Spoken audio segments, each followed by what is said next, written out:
So his question is that whenever I'm going through a purple patch in life, I know my energy is right and it's manifesting itself in all the dimensions. Whenever I'm going, somewhere my energy is not right. So how do I get my energy right?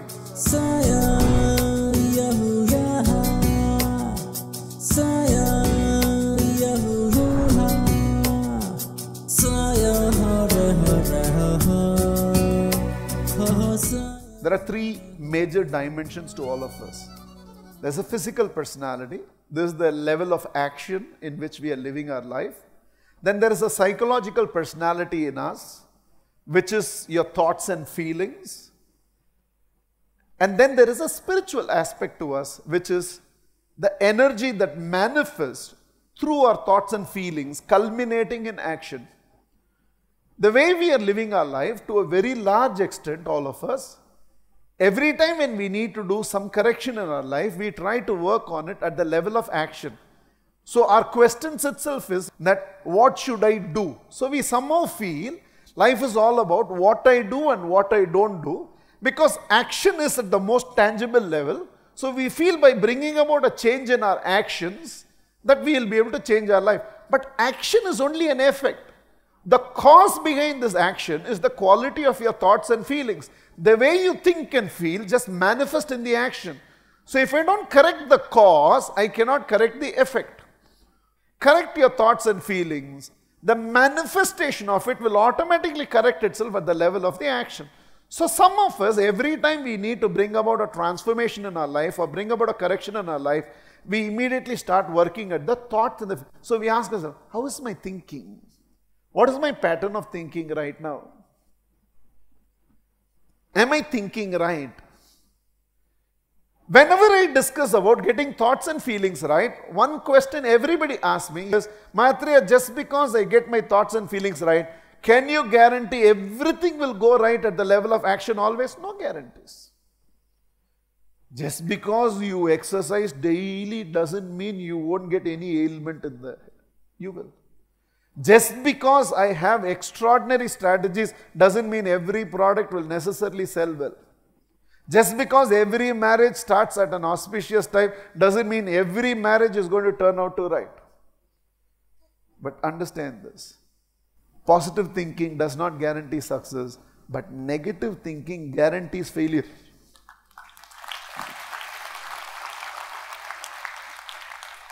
Just because I am there in a race in the starting block and there are 7 other athletes with which I am going to run, and I am telling myself I am going to win, I have promised my son I am going to do it for him and I am going to do it, and I am full of confidence and I am ready to run this race, there is no guarantee, because others are also thinking positive. You are not the only one who is thinking positive.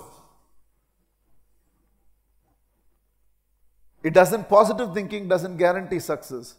But one thing guarantee is there. I'm there in the starting block. I look at this side.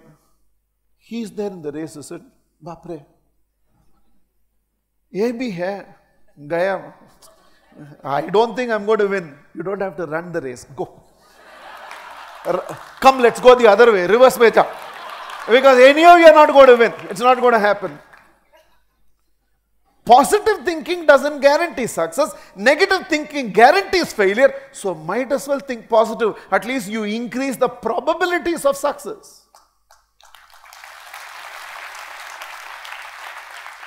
So you work at the psychological level of trying to get your thoughts and feelings right. And there is a superseding level to all these things. The energy level. When one of these bulbs is not working, the first thing I'm going to come and check is whether the bulb is okay or the fuse gone. That's the first thing that I'm going to check. That's the physical level. In case the bulb looks right, then naturally I'm going to think whether the wiring is right or wrong, or somewhere is there, the wiring is cut. Maybe some rat, in India rat can come from any direction. Maybe the wire is cut somewhere, I'm going to check. That's the psychological level. I find the bulb is right, I find the wiring is right, still it's not burning. Then there is no power supply to it. Then the problem is at the energy level. When power supply is not there, even if everything is right, when my energy is not right, then doesn't matter how much I get my life psychologically right, how much I get my life physically right, Still things don't go right in my life. So his question is that whenever I'm going through a purple patch in life, I know my energy is right and it's manifesting itself in all the dimensions. Whenever I go somewhere, my energy is not right. So how do I get my energy right? Because we are all exchanging energy. Energy by itself doesn't have a character. Energy is only energy. Depending on how it manifests, through what medium it manifests, it takes different character. Energy is energy. But when it flows through you, through all those layers of accumulated karma, vasanas, tendencies within you, it accumulates certain nature in the way it manifests. So we are always exchanging energies. It's not difficult for anyone of even the most scientific intelligence that is sitting here will understand what I'm speaking. You can't explain why. Just in the presence of somebody you feel so comfortable. In fact, there is more differences between you and the other person than similarities. And still you feel comfortable. And some people are repulsive. When they come itself, something within your BP goes up. Nothing has happened. They are only coming. And your BP goes up. You don't know why. Some people are repulsive. At the energy level, there's no compatibility. You're just sitting next to somebody. And you're feeling so peaceful. You don't even know the person. We are exchanging energy. That person is peaceful and we exchange. Sometimes you don't even know. You're just sitting somewhere and you're going through such agitation. You can't even explain. You've never been like this. Why you're feeling so agitated? So we have to get our life at the spiritual level right, getting the energy level right. So how do I get my energy level right? Already a prescription has been given to us 2500 years ago. Buddham saranam gacchami. Dhammam saranam gacchami, Sangam saranam gacchami. Buddha said, you want your energy levels to be right. You want the manifestation of this energy to be right. If you want to get your life right at the spiritual, psychological and the physical level, one, you need to share a dynamic relationship with a spiritually evolved soul. Or you need to share yourself in a place which is high on energy levels. So traditionally, the reason places of worship was created is that when I go to a place of worship, because the collective congregation there is one of devotion and faith, I am able to inherit those vibrations. So you go to a mosque, so you do namaz 5 times a day, so you go on a Sunday morning church, so you go on a Thursday afternoon to a Raghavendra temple, so you go on an annual pilgrimage to Pallitana, so you go to Manasarovar and Badrinath and Amarnath and all these people. So the reason you always, okay, let's not miss out. So you go to Chamundeshwari temple. So you go to all these places just to inherit the right vibrations from there. Where better to explain than in Bangalore, where Bangalore is full of rose gardens. When you go to a rose garden and stand there long enough, and when you come out, what are you smelling? Roses. For that, what do you have to do? Go and rub yourself on the rose. Okay. Try. You will become red rose. What do you have to do? Go and rub yourself everywhere on the bush. Take some flowers. Smear it all. Nothing. Just go inside a rose garden and be there long enough. When you come out, you will be smelling roses. Somewhere when you are at the feet of a spiritually evolved soul, their energy rubs into you. Buddham saranam gacchami. Take refuge at the feet of a spiritually evolved soul. Their energy does not come from their dynamics. Their energy flows from existence. That's why they are called spiritually evolved soul. The energy of existence that runs this entire existence has somehow chosen to flow through them. Their energy is no more out of them. Universal energy is expressing itself through them. It's like Ganges is running as a perennial river. And these spiritually evolved souls have found a way to somehow dig a canal from there into their home. So the water you see in their house is not their water, it's the perennial river's water. Somehow they have found a way to merge into this universal source of energy, and that energy is expressing through them. Somehow create a dynamic relationship with a spiritually evolved source. Find a way by which you can draw that energy. You just have to be in that space. So either in the right place or with the right person. But Buddha was a very practical man. So he realized it's not possible for everybody to all the time, even if they found a Buddha in their life, to live with the Buddha all the time. Internally, yes.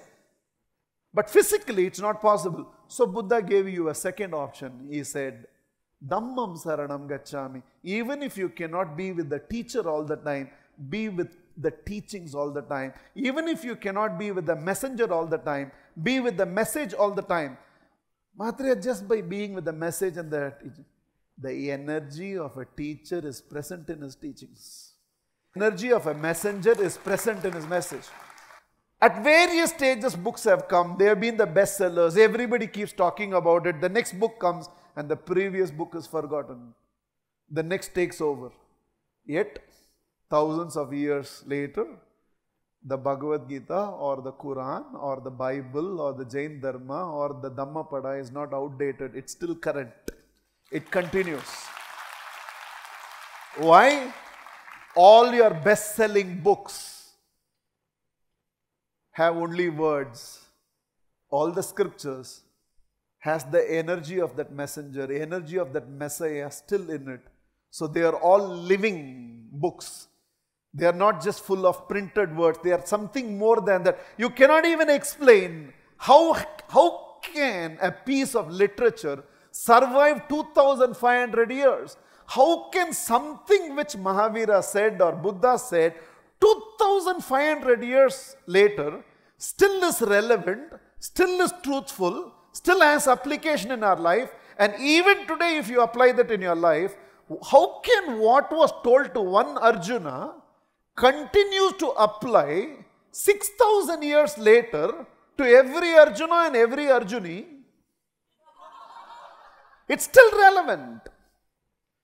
So when I hold on to the teachings of a teacher, when I hold on to the message of a messenger, the energy of the teacher, the energy of this, first it gets you psychologically right because your thoughts are coming from the teacher and you still feel that energy inside you. Sangam Saranam Gacchami. Some of us are highly self-motivated people. We don't need help. One day you decided to exercise and ever since you have been. One day you decided to sit in silence, ever since you have been. One day you decided that you will cultivate good habits and ever since. But let's be practical. All of us are not highly self-motivated people. Most of us need external motivation. Some people can continue without help. Some people need help and there's nothing wrong. There's absolutely nothing wrong in recognizing we need help. A man came in a Mercedes-Benz to a traffic signal. And right then the traffic signal, a beggar walked towards him.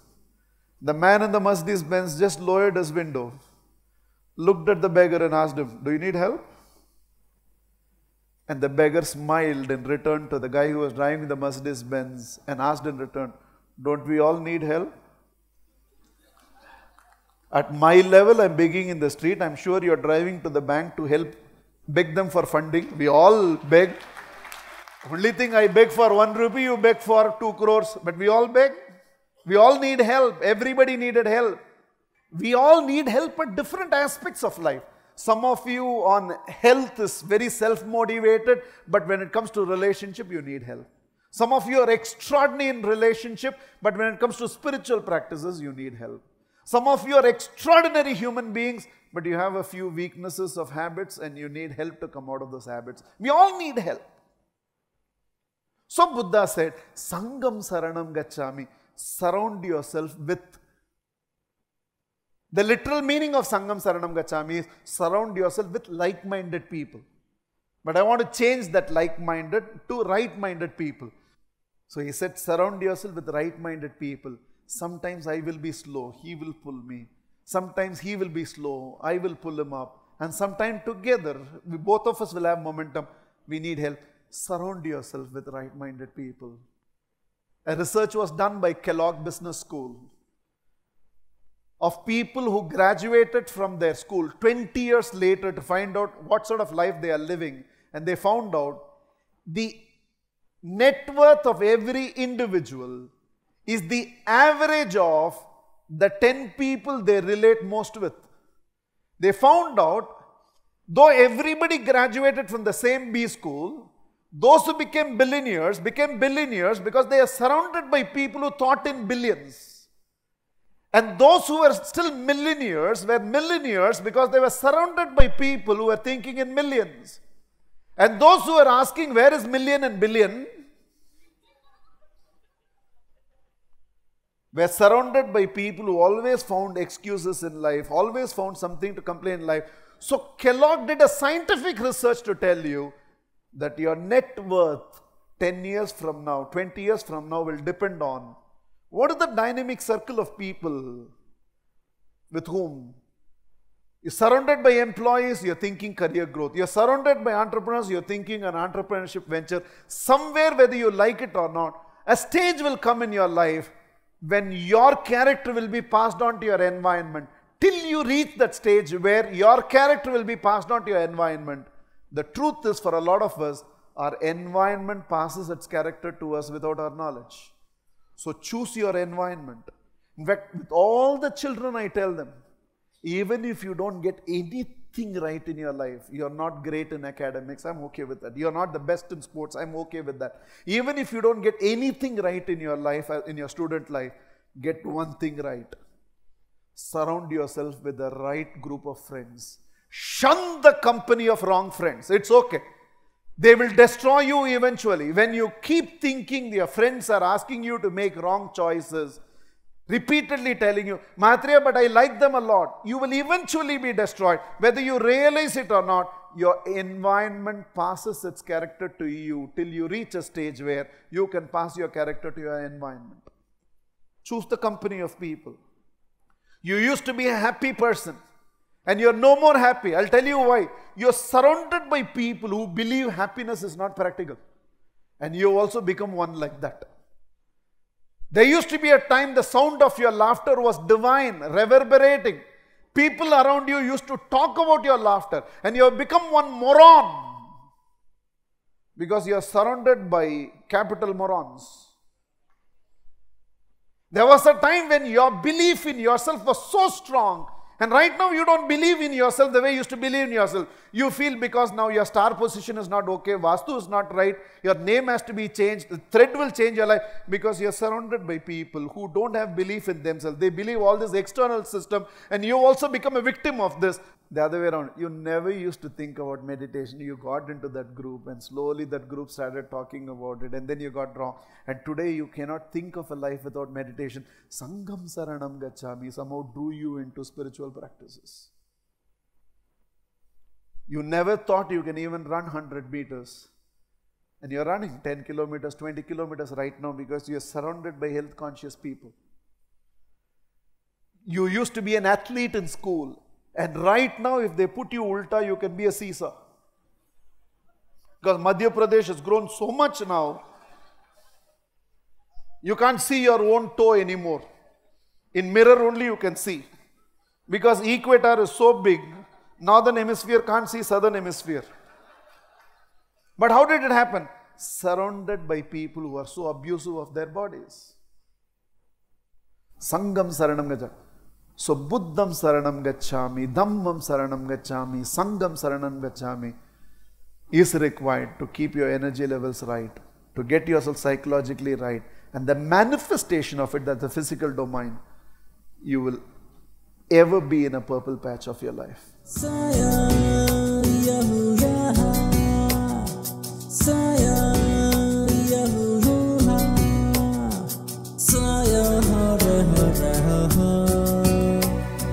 Saya